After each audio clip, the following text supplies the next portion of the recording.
Thank you. I'm not going to stand up here because that light is really bright.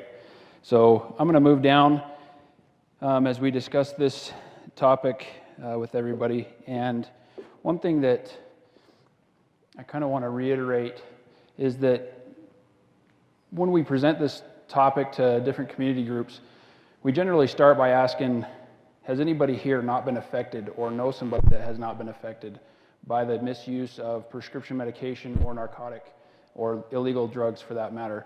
And very rarely do we ever see a hand raised. So this is definitely an epidemic and definitely a problem that has affected everybody's lives in some way, shape, or form, either directly or indirectly.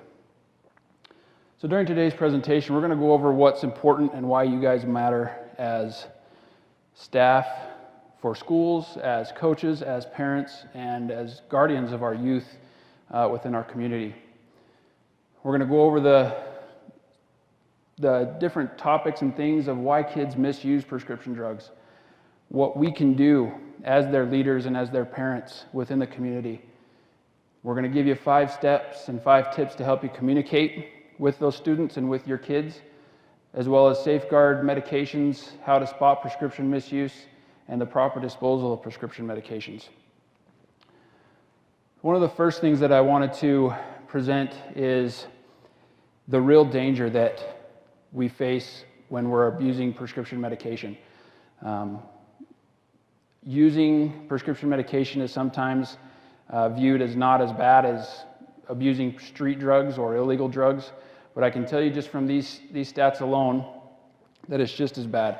So in 2014, the lethal drug overdoses in the United States was over 47,000. 18,893 of those were from abusing prescription pain medication alone. That's just pain medication. That doesn't include everything else.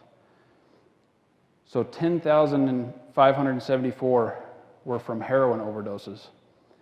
So when we're looking at those two numbers, a significant more amount, almost double the amount of deaths resulted from prescription pain medication abuse versus just heroin alone. So 4 in 5 new heroin users have stated that they abused prescription pain medication first before they became addicted to heroin. So the prescription pain relievers, basically they're legal opioids. They are in the same classification as heroin. Okay, so this is the same derivative that makes up heroin will make up these different prescription painkillers. One of the things to remember about that though is, and why people think it's okay, is prescription pain medication is designed specifically for that person. It's designed specifically for their body type, for that one single person, and that's why you go see a doctor to get those things.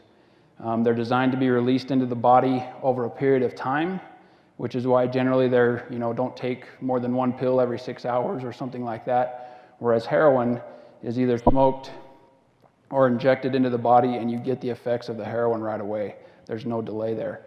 When they begin to abuse these prescription pain medications, there is no delay. Whether the body is prepared for it or not, there is no delay in receiving the full dosage that is designed to be over a 6-hour period. You're now getting in a few minutes. If your body's not prepared for that, it will shut down. One of the things that I wanted to point out, 94% of people who were treated for opioid addiction said they chose to use heroin because prescription painkillers, and this is a quote from them, were far more expensive and harder to obtain. As we go throughout this presentation, you'll understand how ludicrous that is of a thought, that prescription medication is harder to obtain than heroin. When you see how easy it is and how many pills are prescribed to our area, just how easy it is to get a hold of those. These are some statistics from the CDC and the Vital Signs from a July 2014 magazine. And in 2012, there were 259 million prescriptions for pain medication written within the United States. That's enough for every grown adult to have a bottle of prescription pain medication assigned to them within the United States.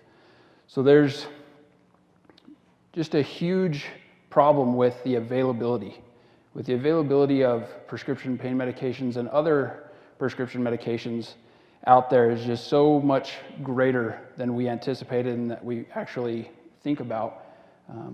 It's very surprising. See if I can get this. There it goes. Okay, so every minute of every day, a poison control center answers a call about a young child getting into medicine. Okay, so that's 500,000 calls per year on average. Of those, 64,000 kids were treated in the ER in 2012. That was equivalent to one child every 8 minutes.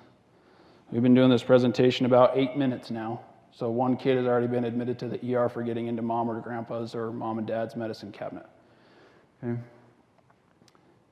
And that's the medicine that they're getting it from.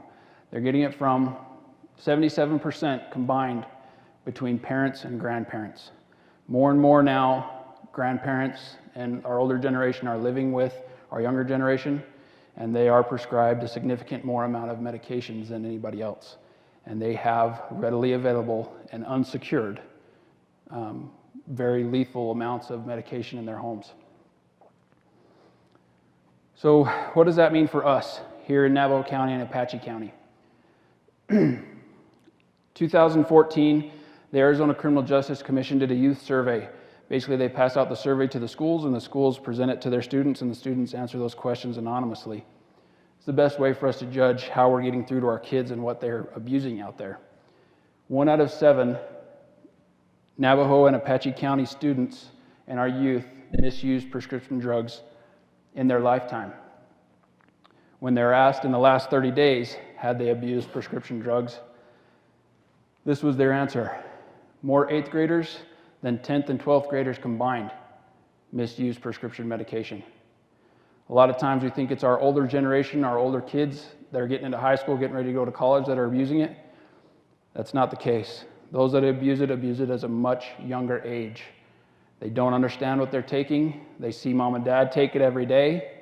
Mom and dad may even give it to them when they hurt themselves in a sports accident or have a surgery of some type. They could be getting those from mom and just think that's what happens. That's the way it's supposed to happen. So of those prescriptions that they abused, pain relievers were the most abused. The other ones that they're out there taking that are just as dangerous, the prescription stimulants, tranquilizers or sedatives, over-the-counter medications such as sleep medications that you can buy, as well as cough medicines and things like that, that have those controlled substances or a form of those controlled substances that they can just pick up from any prescription pharmacy. So in Navajo County, last year alone, there were 22,096 pain prescriptions written for our 107,000 person population. Of those, almost 1.5 million pain pills came out of those prescriptions. Okay, we have just over 30,000 youth under the age of 18. That number alone is enough for every youth under the age of 18, that's from 18 to an infant, to have 45 pills a year given to them. And I don't know if any of you have ever been prescribed medication for a surgery or anything like that. I know I have, and I usually take 1 or 2 of those pills, and the rest get disposed. It's just something that you only need prior to or just after a surgery or some kind of medical treatment. Very rarely are we using those pills on a daily basis. Very rarely do we see the opioid dependency until we start abusing it. So Apache County had just almost 7,000 pain prescriptions written. Almost 500,000 pain pills came from those prescriptions. And that's enough in Apache County for every kid under the age of 18 to have 20 pills every year. Okay? So they're readily available. Go back to that information I gave you about how heroin users said that it was more of a struggle to find pain medication. It was more of a hassle than to just abuse heroin when it's that readily available to our youth.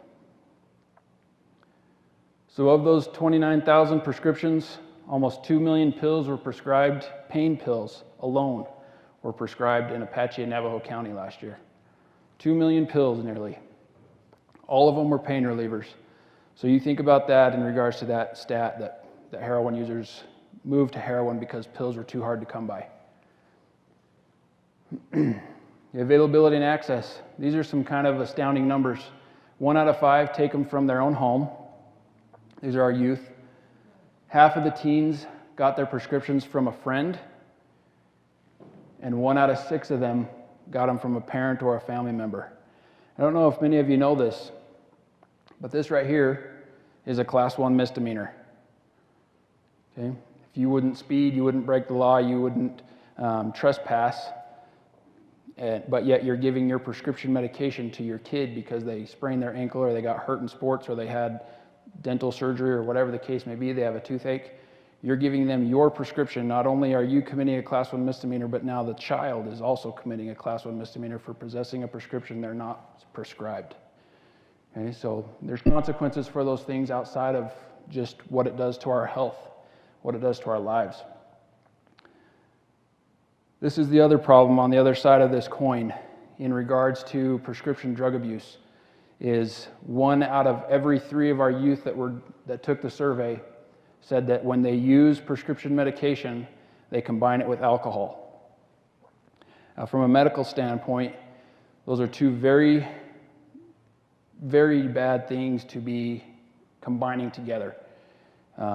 Most prescription medication, especially pain pills, are depressants. They subdue the system, which is the same thing that alcohol does. It's a depressant and it subdues your system. So when you're adding those 2 together, all you're doing is telling your system that you don't need it to function the way it's supposed to, and it's okay if it just takes a break for a little while. If it takes a break for too long, you stop breathing and your heart stops pumping and you eventually die from a drug overdose. One of the things that the youth mentioned in their survey was that this is the way they view prescription medication. They don't view it the same way as street drugs because it's given to us by a doctor. They think it's safer than street drugs because it's prescribed. It's something mom legally gets, it's something dad legally gets, and they're supposed to have it. So their perceptions are that it's created in a medical laboratory for healing purposes. It's sanctioned, it's accepted in society as a positive to withstand pain, other medical conditions that we have, and it's certified by the FDA, so it can't be all that bad when it's readily available. Sometimes you pay at the pharmacy and you get a bottle of pills, sometimes you don't have to pay. So it's up to us. This is quite astounding to me that 2 out of 3 of our youth, when they took the survey, said that their parents or guardians have never talked to them about drug use at all. Not just street drugs, not illegal drugs, not medication, just drugs in general. So it's really on us as parents, as guardians, as coaches, as leaders in our communities to educate our youth to the problems and the different things that come from prescription medication abuse, the dangers that are associated with those, because they just don't see it. They're very visual people. They're still learning, growing, developing, and they see us as adults taking these pills for legitimate reasons. Maybe we even give them a pill or 2 at a time. They think it's okay. They don't see the problem with it. So what are the 5 things that we can do as youth leaders and as parents in our community? Clearly communicate the risks of underage drinking and prescription drug abuse. Okay? We need to have those conversations. We need to start the conversation with our youth now. Let your kids know that you disapprove of drug and alcohol use. Okay? This one statistic comes from a marijuana survey that teens said that they were more, if they believed their parents would be upset by them using marijuana, 44% of them were less likely to use it. They don't want to disappoint you guys and us as parents and as guardians and leaders in our community. They want to be recognized for the good that they do. They don't want to disappoint us. And so they're less likely to do those things if we tell them we don't want them doing them. We assume they know because we don't do them. But if we just assume, then that's a huge fault on our own. Okay, we don't want to assume that they just know these things. Use teachable moments. You know, we put out here locally in the newspaper all of our arrests that are made. Some of those arrests result in drug offenses. Some of those arrests may even be people they know, kids they know, students that go to their school. They come home and tell you that, hey, Johnny was arrested for possession of something at school, and that's a teachable moment. Okay? Not only do they see the repercussions in getting arrested, but it's a teachable moment for you to be able to explain to them the dangers and what's associated with those things. This one here is the big one. You know, a lot of times we get into the habit of talking at our kids about certain things that we want them to do and want them to learn. It's not enough just to talk at them. We need to talk with them and listen to those things that they have to tell us. Listen to what they tell you when they're saying, Mom and Dad, my friend does this or my friend does that. It's okay in your mind because it's the friend. It's not them. But if their friends are doing it, they're along on the bandwagon. They are going to join in eventually. Okay. Make sure we're using age-appropriate discussion topics for different age groups of our kids. We wouldn't talk to our teenagers the same way we talk to our 10 and 8-year-olds and things like that. So we've got to basically help them understand in a way that they're going to know what we're talking about. And these parent talk kits that we handed out before you came in are going to help you give that discussion to that specific age group. This one at the bottom is a big one. Even if you used in the past, don't be afraid to talk to your kids about it. A lot of times I hear that parents are afraid to discuss this because they used prescriptions, they used marijuana, they drank when they were underage, whatever the case may be. And I guarantee you there's not a parent that has done that thought, man, I wish I hadn't have done that. I wish I wouldn't have gotten into that. My life would be a little bit different now. You know, I maybe not have lost a friend. Who knows what the outcome would have been had I not gotten into those things. And it's just as important to let your kids know and learn from your experiences as it is for them to learn from their own. This is not something that you want your kids to learn from their own experience. This is something that you need to bring up with them and you need to discuss with them and get them to understand before they have their own experience, because it could be a lethal one. In that youth survey, it'll give you some tips on how to explain to your student or explain to your kids how to get away from those situations. It gives them different ideas on how to get out of those situations that they don't want to be in. Walking away or leaving, giving an excuse or a reason not to do it. Me being a police officer, I can tell you right now that when my kids are old enough, and they're probably old enough now, you know, I'm just as cynical as they'll ever get, I guess you could say, from my experience as a police officer. And my kids I'm gonna buy take-home urine tests, and they will take a take-home urine test when I tell them to. And if I'm the bad dad and I'm the guy that they talk to at school about my dad's a jerk and he makes me take these pee tests, if that's their excuse to their friends on why not to take that, I'm perfectly fine with that. I don't care what their friends think of me. I'm protecting my kid, and that's all that matters. So they will take those, and that will be one of the excuses they can give their friends. I can't do that. My dad will find out. My dad's a cop, and he finds out. It's worse than if your parents find out. So it's just one of those things that we got to give them a reason, give them a way out. Change the subject, ignore it, offer an alternative. Instead of doing this, let's go do something else. Okay? This top one I really like, the rescue plan. They gave an example of, when I took this course, they gave an example of a kid, 17 years old, was at a party. He had gone there with some friends, and his friends started drinking and misusing marijuana and some prescription medication. They were egging him on to try it. He felt like he didn't want to, and instead of doing that, he had set up a plan with his mom that he would send his mom a text message, and she would then call him and basically chew him out for something he didn't do at home. Whether it was feed and water the dogs, whether it was did you go visit your grandma, whatever it was, he would get a phone call and he would get chewed out by mom, and mom would say, I don't care what you're doing, stand outside, I'm coming to get you, tell me where you are. He's not willing to ride home with his friends, but he doesn't want to lose face with his friends either. So it's a rescue plan to get him out of a bad situation and make the mom take on that responsibility and make him save face with his friends by saying, man, my mom won't let me stay, I've got to go. I forgot to water the dogs, I forgot to feed the dogs. She's coming to get me right now, I got to go home. So it's just certain things that we can talk about with our kids, get them to understand what we want them to do. This bottom one, don't just act on impulse. Pause, take a breath, think about what you're about to do, and then make the appropriate decision. Again, the parent talk kit that they handed out will give you some tips and some guidance on how to get those conversations started. There's tips and games in there. There's different things in there that will allow you to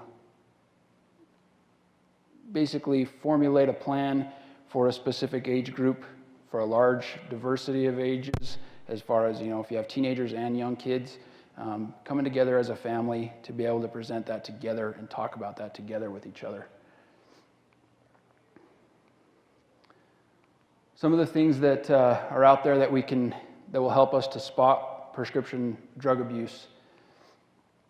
Missing pills. Of the few of you that are here, how many of you accurately know how many pills you have in your house right now? I'm giving the presentation and I'm not sure. Okay? So it's something that I know I have a fault and I have a shortcoming that I need to go take care of, and that I need to get that pill count taken care of, written down somewhere so that I know exactly what's in my medicine cabinet at home and what my kids have access to. That's by far the easiest way to spot those things. 1 out of 5 kids get their pills from their home. So that's the easiest way to stop that 1 out of 5 from getting those pills. One thing that we detect when we do DUI enforcement, the first thing is, of course, going to be the odor of alcohol on someone's breath, the odor of the beverage. Okay? When we're taking prescription medication, we're not going to see that, but you're still going to see the same signs and symptoms. The slurred speech, the slow motor movements, uncoordinated movements, things like that you can pick up on that should be an indicator to you when you know I'm not smelling anything on their breath. I'm not smelling anything other than their stinky feet. So there's got to be something else there. Deteriorating relationships with family. To a certain extent, we were all teenagers at one point in time. There was a certain point in time when I'm sure all of us didn't want to be around our family, didn't want to be around our siblings or our parents for certain reasons, and that's understandable. That's part of growing up. But when we start seeing this type of deteriorating family links with our kids to the point that they don't even want to associate with us, they're constantly gone, they're never home, they're sneaking out late at night, they're sneaking in late at night, whatever the case may be, and those deteriorating relationships are just so far advanced than what a normal teenager is going to go through, or a younger adult, then that's something we need to start picking up on.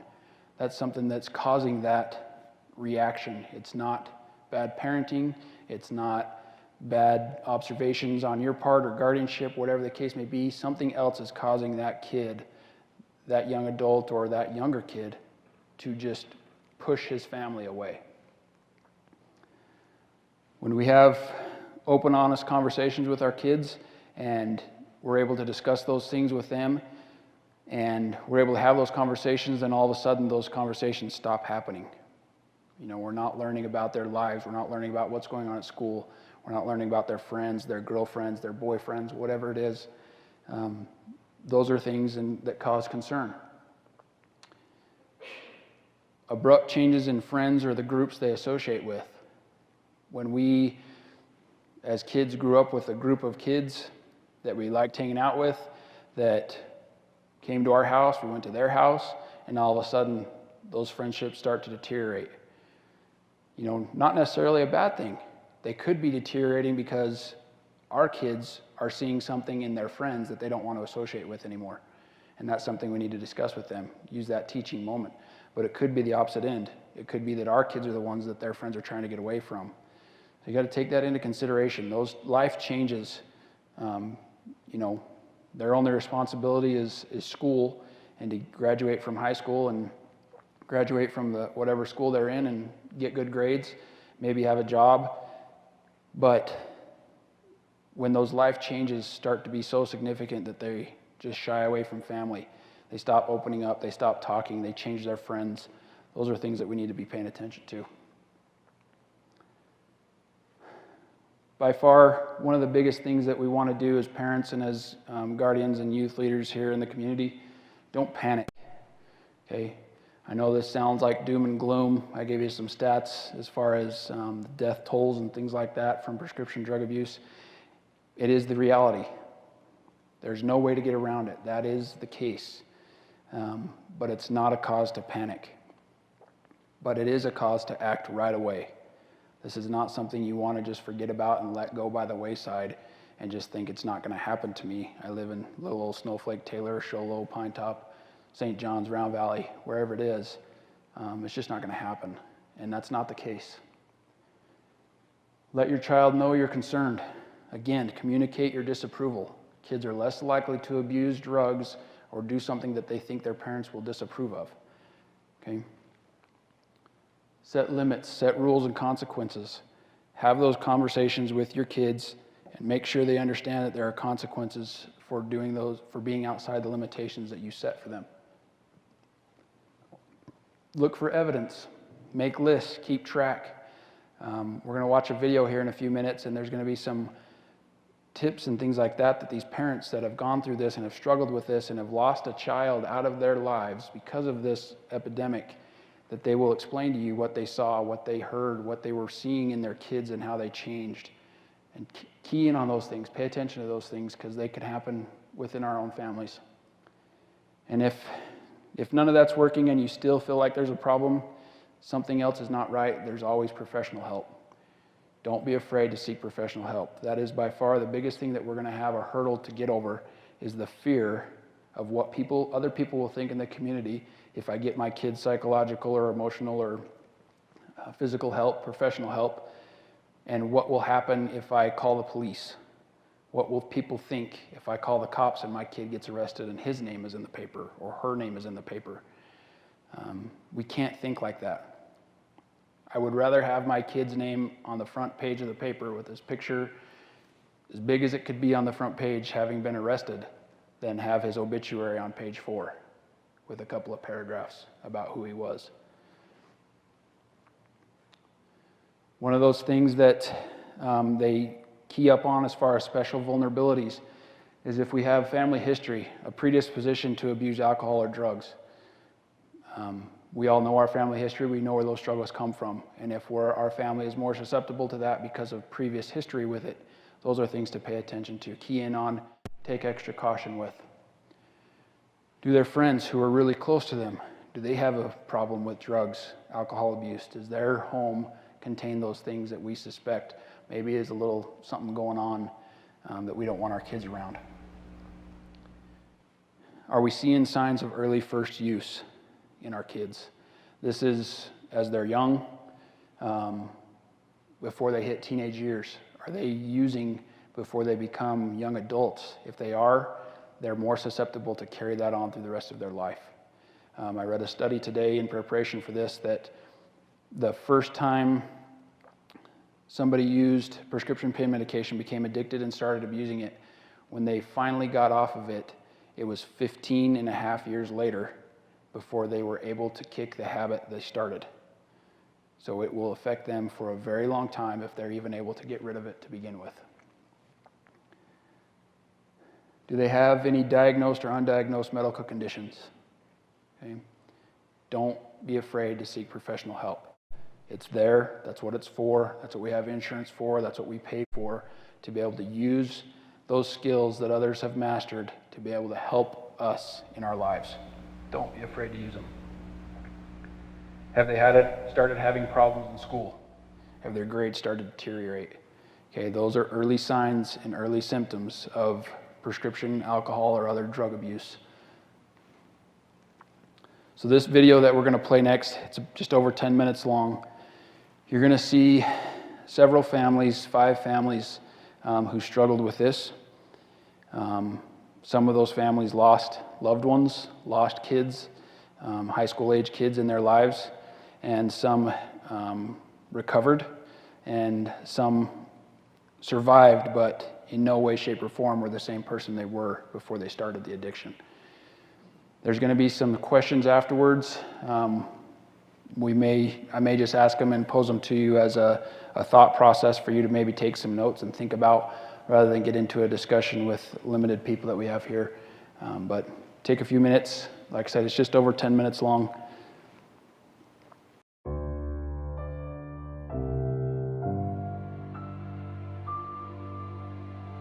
As a parent, I think most of you are concerned about all these illegal drugs, the heroin, the marijuana, the meth. But you need to understand that the legal drugs are just as dangerous. They're getting it from your neighbors, your friends. It's not hard at all. If people are taking prescription drugs for non-medical purposes, they are not taking medicine. They're doing drugs. It's easy to start, and it's painful to stop. Prescription drugs are a prescription for a reason. If you take too many of a prescription narcotic, you die.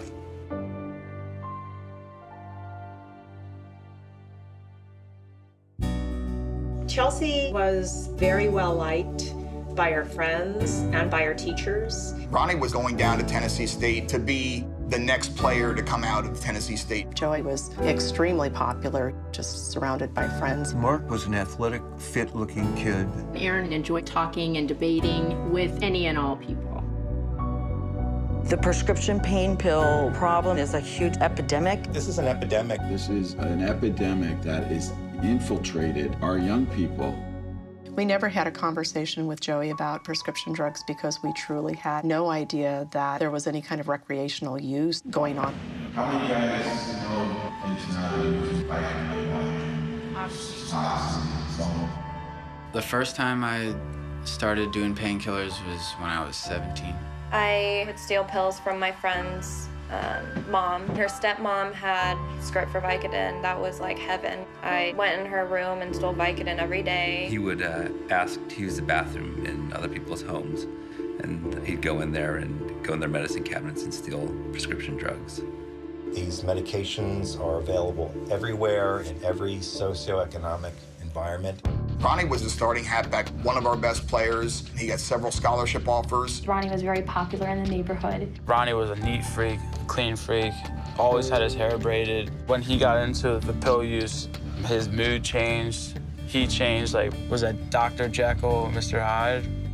Ronnie's appearance really deteriorated, and it was really unlike him. I said, "Are you doing drugs?" And my son looked at me with these eyes of, "How could you even think of that, Mom?" I was walking up to football practice. My coach was walking towards me. He just had this crazy look on his face. He goes, "You think they might have found your brother?" And I was like, to me, I was like goofing. I was like, I didn't know he went missing. So I was like making her like goofing off. And he was like, "No, Justin, seriously, they might have found his body." And I was like, "Wait a minute." I was like, "Whoa, what?" He's like, "Yeah, they discovered a body in an apartment in Telford." I never thought my son would take prescription drugs without a prescription.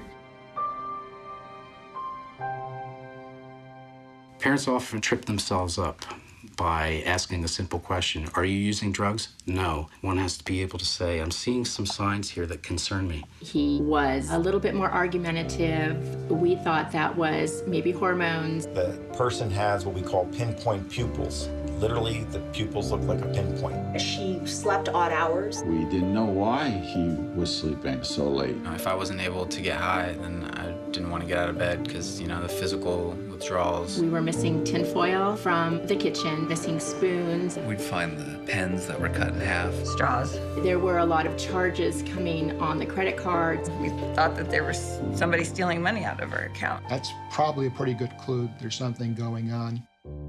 Joey was pretty upset with his roommates. They were spending all their money on medication. Had I known that the medications that they were taking were so dangerous, I would have told them, "You're not even going back to that place." If you feel something's going on, you gotta investigate.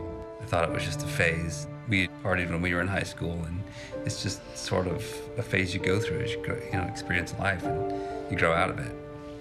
And I thought he was on that track. Joey had been found and he was unconscious. He had all these medications that he had just received from this doctor. More than likely, he crushed and snorted it. We're just being completely hit blindly by, a situation we had absolutely no understanding of and no notice of. And in the meantime, my husband's in the house. I'm out front in the front of the house, just, wondering what we're dealing with here. And so finally, Joe just came out and said he's gone.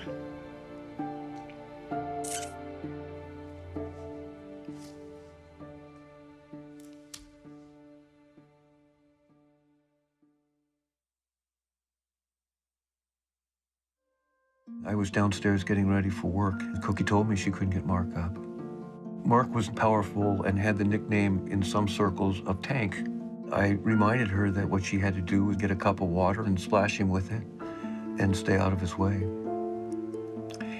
And she told me it was different. We found a clear plastic bag of loose pills. I'm not sure if he even thought he was doing drugs, and I know that sounds crazy, but it's not like it was heroin or cocaine. We followed the ambulance to the hospital. A few minutes later, someone came in and told us that Mark was dead. We never thought that was a possibility. I had no idea that kids were abusing medicine.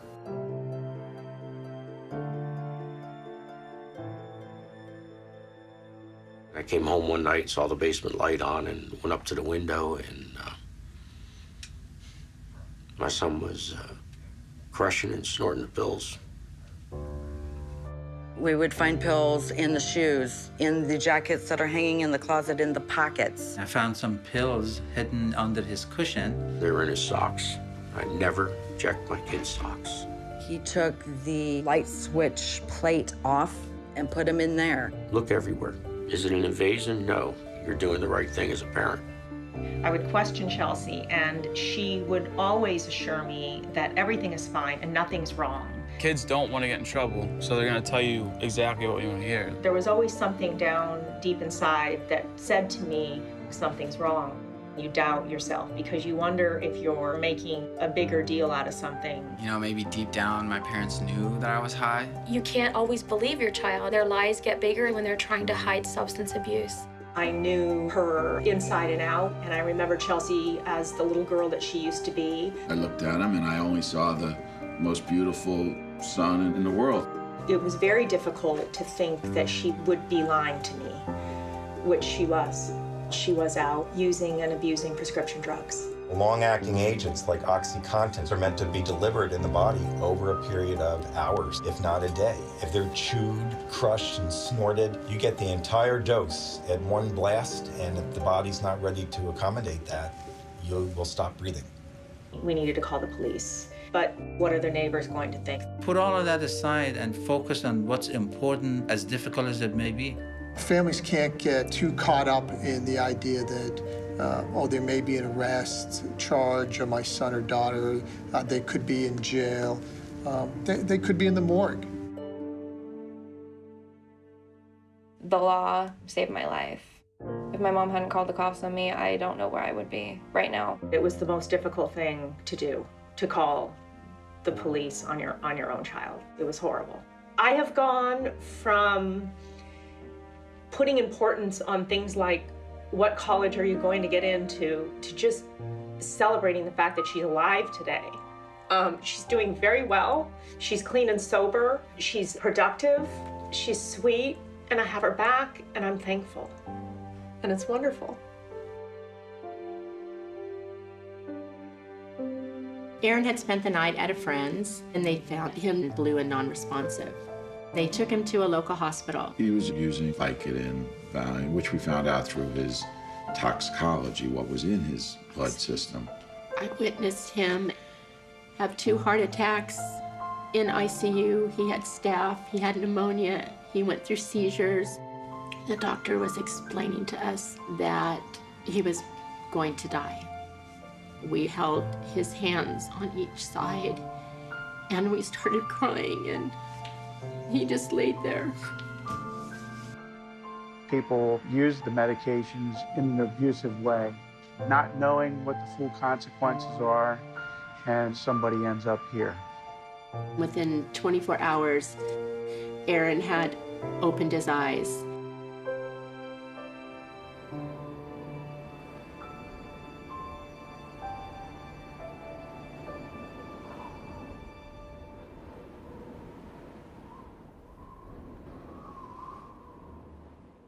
Parents are the first line of defense in terms of prescription drug abuse. You gotta sit your kids down. You just gotta tell them about the severity of the problem. There's a number of steps that you can take. Educate your child and yourself very early. Anybody who feels that this can't happen to my child, It could happen to your kid. Make sure that you don't have excess pills in your home. Keep your medication locked up because you're never gonna notice if something's gone. What my mom does is she has these take-home pee tests that I gotta take. No, I wanna keep my mom proud of me, and I don't wanna let her down. You need to have the conversation with them about drug and substance abuse. And you need to include prescription drugs and guide them so they're able to get through their high school years and into college and through their college years drug-free.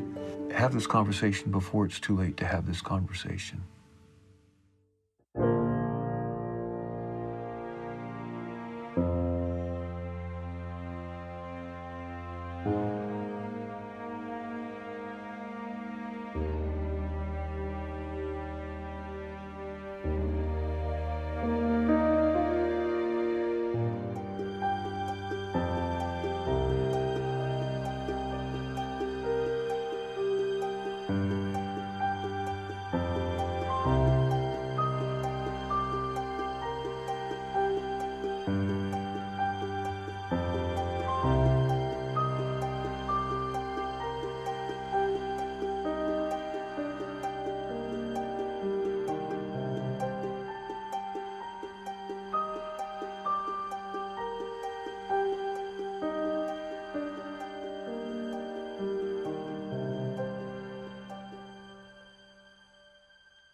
Okay, so one of the first questions I would pose to you, think to yourself, what are your immediate response to this video? What part of that video really hit home with you? What did you take from that video? Think on that, discuss that with your spouse, with your family when you get home. Just have those conversations. Use that as a starting point. Use the emotion that you're feeling right now as a starting point to kick that discussion off. What was the most surprising thing that you learned in the video? Again, my thing that I take away from that video every time I watch it is I get a little bit choked up as the parents discuss the losses that they've suffered from this epidemic. And one of the things that I take away from it the most is that there is a whole spectrum of families that involved. There's not one group of people, there's not one age group, there's not one type, there's not one class, there's not one level, nothing. It affects everybody equally across the board. Some recover when their parents are able to get those things taken care of beforehand. With Chelsea and her mom, she was able to see those signs and pick up on those things, and she called the police and had her daughter arrested. That was the turning point for her daughter's life to recover. The other ones, not so lucky. Unfortunately, they were not paying attention or just not aware of the signs and symptoms to be looking for, and their family and their kids paid the ultimate price for that naivety, I guess, ignorance. I don't know what you want to call it. There's so much information out there that we can learn from.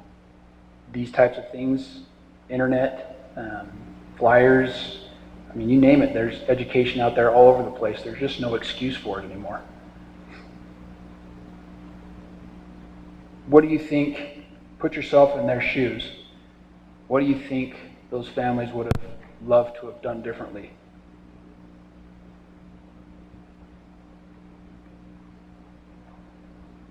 Okay, so again, we're going to go over some tips and different things that you can do now. You can take action with right away. Not anything that you've got to prepare for, not anything that you've got to really purchase, nothing that you've got to do other than take the action to take it upon yourself to say, this is not going to happen to me. This is not going to happen to my family. Don't take that as, this is not going to happen to me. I don't have to do anything.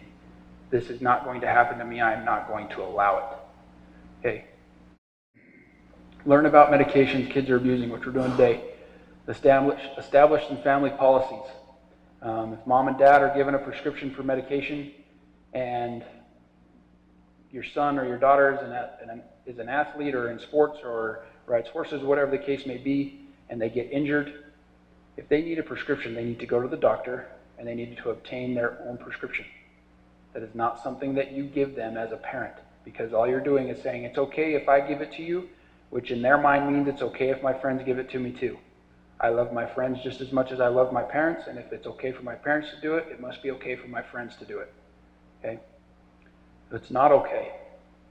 Take the medicine only as prescribed and follow the warnings. Every medicine bottle, every prescription ever given comes with a paper and a label on the front of it that gives you the warnings and what not to do.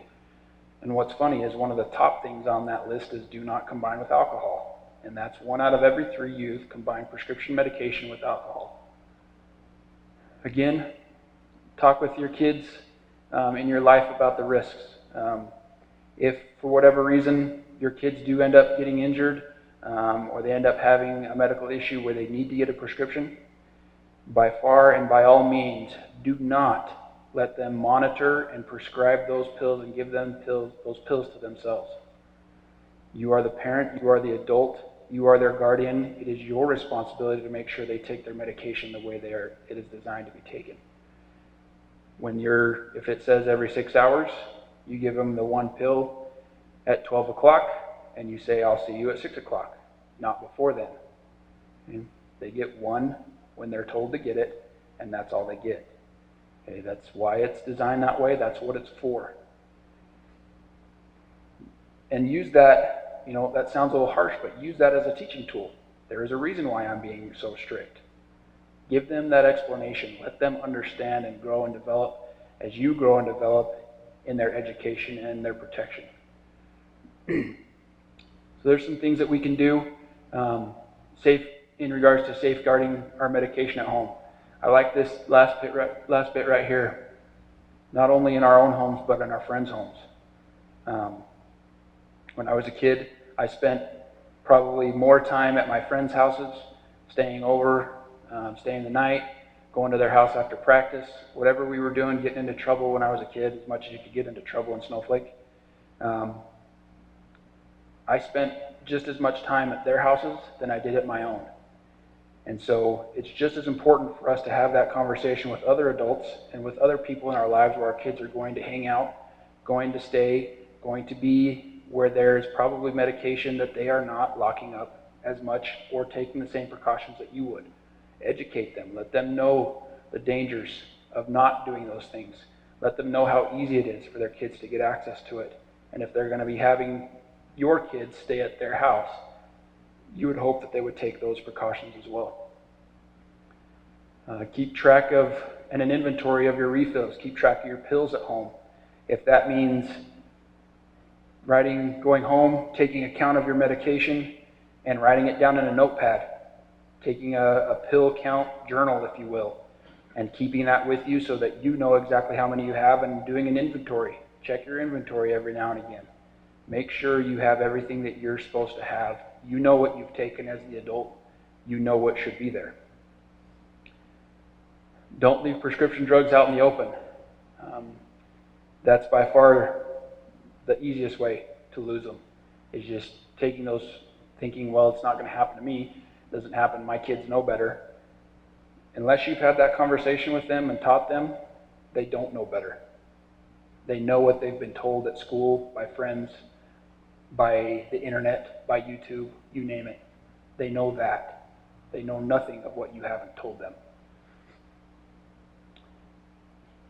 When we have little kids, my wife and toddler are here in the audience, and we don't allow him access to our chemicals underneath our sink. They're locked up, they're secured, there's no way he's going to get into those. But do we take those same precautions to the chemicals that are in our cupboards? That's what these are. They're chemicals. They're chemicals specifically designed to help us in our medical needs and physical needs, but they're specifically designed for that purpose. Misusing them will cause and could cause a fatal outcome. They sell, these caps At the pharmacies, they sell drug lockbox prescription boxes. Walmart sells promoting Walmart, but Walmart sells a small fireproof lockable safe under $20. $20 is well worth our kids' lives. All day long, worth a million times more than that, infinitely more than that. Okay, so just take those precautions, take it upon yourself to do those things to prepare your home and your kids to be safe from those things. Get this to go back. Okay. So we have one, our Snowflake Police Department, in the lobby of our police department that is open 24 hours a day, 7 days a week, 365 days a year. We have a prescription drop box location. At any point in time, you can bring your prescription medications, vitamins, pills, supplements, any of those types of things to our drop box. Open the lid, drop them inside, and we will dispose of those for you. No questions asked. You don't have to give us your name. You don't have to tell us who you are. You don't have to tell us what you're disposing. It's just come as you come with what you have and drop it off and leave it with us, and we'll take care of it. Some of the things that they really don't want, that we absolutely do not want in our prescription drop box, is of course going to be syringes and sharp items, creams and liquids, and then no medical supplies. Lately we've been getting an influx of medical supplies, oxygen tubing, syringes, IV solution syringes that are IV prep solution, things like that, that we can't just burn. We can't just dispose of it like we would prescription medication. There are procedures that we have to follow, and that costs us money. By far your easiest way to get rid of those medical supplies, if there's something tubing or other medical supplies that you want to get rid of, is to go back to the provider you got them from and dispose them with them. They will have the means to get rid of those things rather than dropping them off with us when we have no means to dispose of those types of items. The only things that we want are the expired or unused pills, over-the-counter medications, samples, pet medications, or vitamin supplements. The creams and liquids are more for our officers' protections who take out the medication out of the drop box. We don't want to have medication spilling in there. We don't want to be touching something that's got creams or medication or liquids on it that now we've been exposed and we have to go to the hospital because we've been exposed to some medication that we don't even know what it is.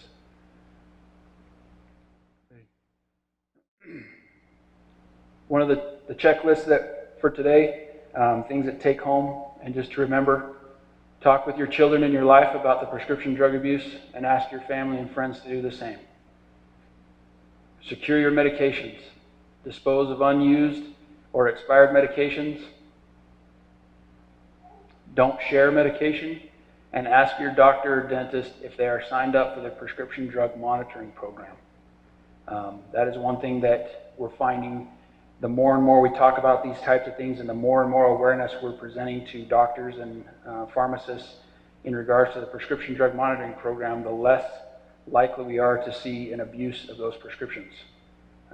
This prescription drug monitoring program is designed so that if one doctor prescribes a person pain medication, that person can then not go down the street to another doctor and get prescribed the same thing. The doctor, if they're signed up, is required to check that person through the prescription drug monitoring program before offering any other prescriptions before that person leaves. It's a simple check of a computer database. And so as you go to your doctors, as you go to your dentists, let them know about that, see if they are signed up and that they use that program. That is what is going to protect our families. One of the first steps is to not have over-prescribing going on within our community. That is the easiest way for our kids to get a hold of those pills, is when there's too much to use and there's more than we need to go around. What else are we going to do with it? We average at our police department anywhere from 4 to 8 pounds a week of prescription medication dropped out, or 4 to 8 pounds a month dropped off to our facility at the police department, and that's just a drop in the bucket. I know Sholos is averaging between 30 and 40 pounds a month. So it's just, there are way too many pills on the street and there are way too many prescriptions being written. So have this conversation with your doctor the next time you go see them. So by count, if all of you told 3 friends, we might have 40 people next time. So unfortunately, it's just not the outcome we expected, but take that opportunity. If you liked the presentation, if you thought it was important, if you learned something from it, even if it was something very small, please tell your friends, please tell your family members. We will put this program on again, and we'd like to fill the auditorium, get this out to as many people as possible. It is that important, and it is something that we will and we continue and do deal with every day within our community. I'd just like to take a few minutes and thank you guys for coming.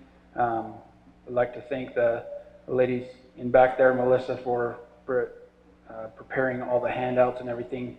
She went above and beyond in preparing flyers and getting flyers out for the schools, things like that. And this is just the start of something that I would like to see grow and be to the point where we have to put on so many of these because so many people just want this information. It's that important. We got to get out of the mindset that we live in little old Snowflake and nothing bad ever happens here, or little Snowflake or Sholo and nothing bad ever happens there. Wherever you live, it doesn't matter. Like I said before, it covers the entire spectrum. It makes no difference who you are, what race you are, how much money you have, how wealthy you are, or what your standing in the community is. This affects everybody the same. Again, thank you guys for coming.